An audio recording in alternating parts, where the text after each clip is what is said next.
Daily 10K। কেন? যে 10K একদিন মারছে, সে ডেলি যদি মারতে পারে, সে অবশ্যই তোমার অনেক পছন্দ করে, অবশ্যই তোমার ভালো লাগবে, তাই বিয়ে করবা, শেষ। তাই করতে হবে, ছেলে দেখি না করলে ফলো ব্যাক হয় না। হ্যাঁ, তোমার জন্য ছেলে দেখতে গেলে আর কি করার। Thank you.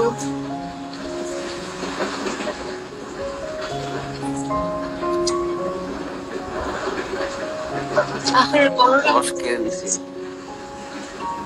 কারণ রিসিভিং 10কে, আমার হচ্ছে 10কে। ও ফাইনালি 10কে হয়েছে রে, thank you so much TM. Thank you. ওই যে টিএম আজকে দেখা দিবে, 10K আজকেই মারবে, সিরিয়ালে লেগে গেছে। আপনি শুধু পাম মারতেছেন। আমার কাজই তো এটা।